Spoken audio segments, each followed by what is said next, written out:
हमने सुना, आकुति का विवाह रुचि प्रजापति के साथ में हुआ और प्रसूति का विवाह दक्ष प्रजापति के साथ में हुआ। इनकी 16 कन्याएं हुई, 13 धर्म को ब्याही गईं, एक अग्नि को ब्याही गईं, एक पितरों को ब्याही गईं और एक का विवाह भगवान शिव के साथ में हुआ। महामुनि मैत्रेय कहते हैं कि विदुर जी महाराज, बाकी तो सबके संतान हुई, लेकिन जिन सती जी का विवाह भगवान शिव के साथ हुआ था उनके कोई भी संतान नहीं हुई। विदुर जी ने महामुनि मैत्रेय जी से पूछ लिया, भगवान शिव जी तो भोलानाथ हैं, उनका तो किसी से वैर होता ही नहीं है, तो आखिर क्या कारण था कि जिन सती जी का विवाह भगवान शिव से हुआ उनके कोई संतान नहीं हुई। विस्तार से कारण सुनाया कि एक बार दक्ष ने भगवान शिव से विरोध किया। ब्रह्मा जी की सभा लगी थी, ब्रह्मा जी की सभा में दक्ष का आगमन हुआ। दक्ष को देख के सब खड़े हुए, पर भोलेनाथ खड़े नहीं हुए और इतनी सी बात में आ गई, क्रोध आ गया। अभिमानी व्यक्ति को बड़ी जल्दी क्रोध आता है। जैसे ही अपनी गद्दी पे बैठे दक्ष को लगा ये ब्रह्मा जी नहीं खड़े हुए तो कोई बात नहीं, पिताजी हैं भाई, बेटा कितना ही बड़ा ऑफिसर बन जाए, बेटे के आने पे पिताजी थोड़ी खड़े हो जाएंगे, कोई बात नहीं। दृष्टि पड़ी भगवान विष्णु के ऊपर तो बोले तो दादाजी हैं, ये तो पिता के भी पिता हैं। लेकिन जब भगवान शिव पर दृष्टि पड़ी तो दक्ष ने कहा, अरे ये तो मेरा दामाद है, और दामाद तो पुत्र के समान होता है, मेरे आने पर ये क्यों नहीं खड़े हुए। और भरी सभा में भगवान शिव को फटकारने लगे। दक्ष ने कहा, श्रूयताम ब्रह्मर्षयो में सहदेवा सहाग्नयः, जितने भी देवता हैं, ऋषि मुनि हैं, सब सावधान होकर मेरी बात को सुने। सारे लोग सावधान हो गए कि अध्यक्ष महोदय आज पहले ही बोलने जा रहे हैं, तो कोई विशेष बात होगी। क्या हुआ महाराज? दक्ष ने कहा, अगर विद्वानों की सभा में एक भी मूर्ख आ जाए तो पूरी सभा का रंग ही बिगड़ जाता है। और सब एक दूसरे का मुख देखने लगे, यहां तो सब एक से बढ़ के एक विद्वान है, या मूर्ख कौन आ गया भाई। दक्ष ने कहा, ये दिखाई नहीं देता, ये चिता की भस्म लगाने वाला शंकर, मैं इसी की बात कर रहा हूं। शमशान में रहते हैं, इन्हें क्या पता कि लौकिक व्यवहार कैसे निभाया जाता है, किसके आने पे खड़ा हुआ जाता है, किसके आने पे नहीं खड़ा हुआ जाता, क्या पता है इनको। तब तक नीचे से किसी ने कह दिया, इतने ही बुरे लगते थे तो बिटिया का विवाह क्यों कर दिया इनके साथ। तो क्रोध आ गया दक्ष को, अरे वो मैंने अपनी इच्छा से नहीं किया, वो तो ब्रह्मा जी की ओर देखा कि इनके कहने से मैंने कर दिया। नहीं, कहां तो मेरी मृगलोचनी कन्या और कहां ये मरकट की आंख वाला ये शंकर, मैं भला कभी इसके साथ अपनी कन्या का विवाह करता। इतना क्रोध आया भगवान शिव के ऊपर कि दक्ष ने भगवान शिव को श्राप ही दे दिया कि मैं श्राप देता हूं, आपको किसी यज्ञ में कोई भाग नहीं मिलेगा। अब भोलेनाथ तो चुप रहे, पर नंदीश्वर से नहीं रह गए। नंदीश्वर खड़े हो गए। नंदीश्वर ने कहा, दक्ष कब से देख रहे हैं कि तुम बकरे के जैसे मैं करते जा रहे हो, जाओ हम भी तुम्हें श्राप देते हैं, तुम्हें बकरे का मुख लगेगा। अब तो दक्ष के पक्ष से भृगु महाराज खड़े हो गए, अरे नंदीश्वर, ये ससुर दामाद का आपस का मामला था, तुम बीच में क्यों बोले, जाओ हम श्राप देते हैं, शिव जी के जितने गण हैं सब पाखंडी हो जाएं, सर्वभक्षी हो जाएं। अब शिव जी के सारे गण खड़े हो गए। शिव जी के गणों ने कहा, बुड्ढे बाबा, हम शिव गणों का क्या दोष था इसमें जो आपने हमें श्राप दिया, जाओ हम सब भी मिलकर श्राप देते हैं कि आपके जैसे जो चाटुकार ब्राह्मण हैं वो भिखमंगे हो जाएं। हे भगवान। अब भोलेनाथ विचार करने लगे कि ये स्वागत समारोह हो रहा है कि श्राप समारोह हो रहा है। श्राप की लाइन लगी हुई है। शिव जी तुरंत अपने स्थान पर खड़े हुए और अपने समाज को इकट्ठा किया, चुपचाप वहां से चले गए। देखिए, सामर्थ्यवान होना और उस शक्ति का दुरुपयोग न करना, ये बहुत बड़ी बात है। भाई कोई निर्बल व्यक्ति होता, अब कोई 2 हड्डी का आदमी है, किसी पहलवान के सामने खड़ा, पहलवान ने 2 थप्पड़ मारा, अब 2 हड्डी का आदमी करे भी तो क्या। लेकिन अगर सर्व सामर्थ्यवान है और सामर्थ्यवान होकर के अगर वह अपनी शक्ति का दुरुपयोग न करे, तो इसका मतलब उसके ऊपर भगवान की विशेष कृपा है। अगर भगवान शिव चाहते तो एक क्षण में दक्ष का वध कर सकते थे, लेकिन भगवान का स्वरूप ही कितना सुंदर है। भगवान में 2 परस्पर विरोधी गुण भी एक साथ आ जाते हैं। भगवान भयंकर भी हैं और सुंदर भी हैं। अब बताओ भाई, जगत में किसी आदमी को कह दिया जाए भाई बड़े भयंकर सुंदर लगते हो आप, तो आदमी हैरान हो जाएगा कि मेरी प्रशंसा कर रहा है कि निंदा कर रहा है। अरे जो भयंकर है वो सुंदर कैसे हो सकता है, और जो सुंदर है वो भयंकर कैसे हो सकता है। तो संसार में किसी को कह दिया जाए बड़े भयंकर सुंदर हो, तो बुरा मान जाएगा। एक और भयंकर कह रहा है, दूसरी ओर सुंदर कह रहा है। पर भगवान शिव के लिए तो दोनों ही बातें कही गई। करालम महाकाल कालम कृपालम, ये विकराल भी हैं, भयंकर भी हैं और सुंदर भी हैं। तो 2 परस्पर विपरीत गुण जहां मिल जाएं, उसी को भगवान कहते हैं। एक साथ भगवान आए और दक्ष ने भगवान शिव को अपमानित करने के लिए हरिद्वार के कनखल में एक यज्ञ किया।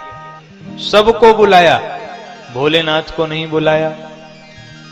देवता सब अपना अपना भाग लेने के लिए जा रहे हैं। और देवता कहां से जा रहे हैं? भगवान शिव के ऊपर से विमान ले लेके जा रहे हैं। अच्छा, ये देवता अगर चाहते थोड़ा दाएं बाएं होके भी तो जा सकते थे भाई। अगर कोई व्यक्ति रेलगाड़ी से जाए तो पक्की बात है कि उसको रेलवे लाइन बनी हुई है, उसको पटरी से ही चलना पड़ेगा। कोई आदमी अगर 4 पहिया से जाए तो उसको सड़क से चलना पड़ेगा, पक्की बात। लेकिन विमान से जाने वाले के लिए तो संभावना होती है थोड़ा दाएं बाएं करके भी जा सकता है। पर देवताओं को तो दिखाना है कि आपके ससुर जी के यहां जा रहे हैं, इसीलिए भगवान शिव के सिर के ऊपर से, कैलाश पर्वत के ऊपर से जा रहे हैं। पार्वती मैया की दृष्टि पड़ी। पार्वती मैया ने भोलेनाथ से पूछा तो भोलेनाथ ये सब कहां जा रहे हैं? भोलेनाथ ने कहा सती जी से कि देवी ये सब आपके पिताजी के यहां जा रहे हैं। आपके पिताजी ने एक बहुत बड़ा यज्ञ किया है और उस यज्ञ में सबको बुलाया है, पर हमको नहीं बुलाया है। क्यों नहीं बुलाया है? आज भगवान शिव ने वो कारण स्पष्ट किया, ऐसी ऐसी बात है, इसीलिए उन्होंने हमको नहीं बुलाया है। और जो बिनु बोले जाहु भवानी, रहे न सील स्नेह न कानी।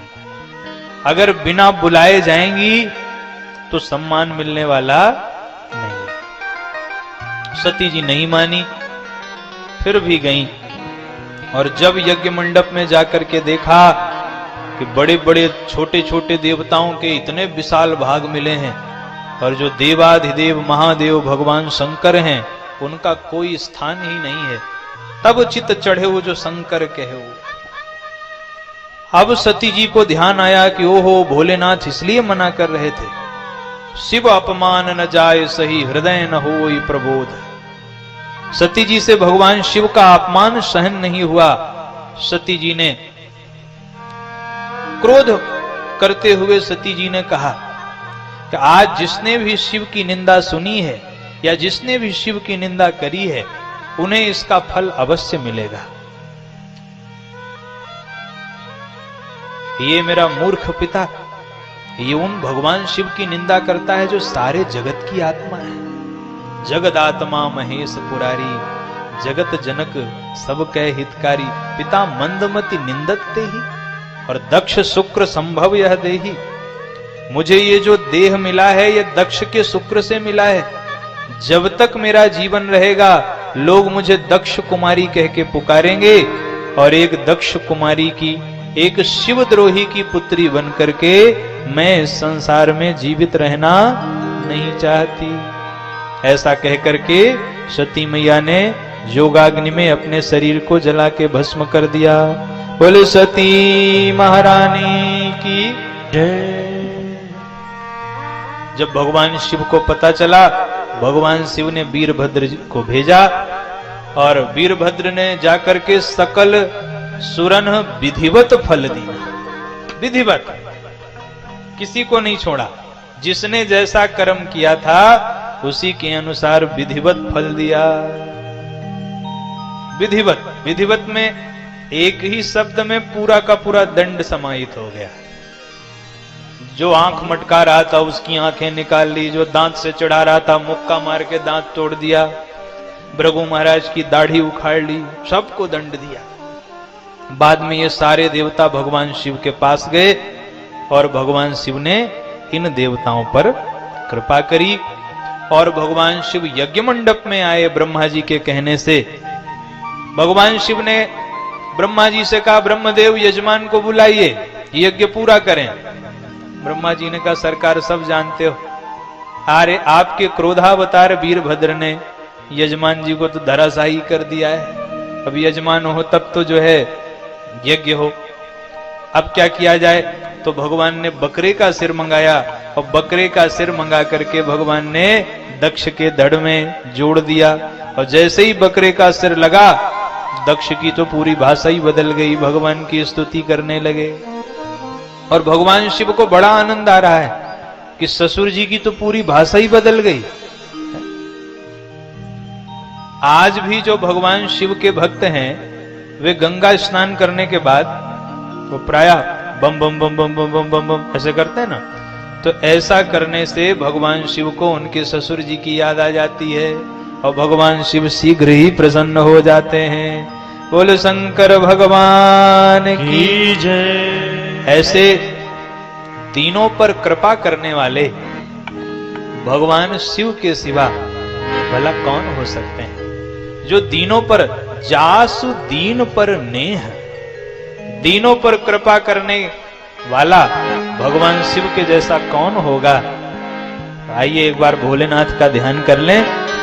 बोले शंकर भगवान की जय।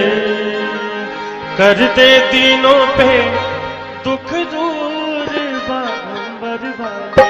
कर दे दीनों पे दुख दूर बारंबार वाले। कर दे दीनों पे दुख दूर बारंबार वाले। कर दे दीनों पे दुख दूर बारंबार वाले।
भक्तवत्सल भगवान की की जय वृंदावन बिहारी लाल की की जय।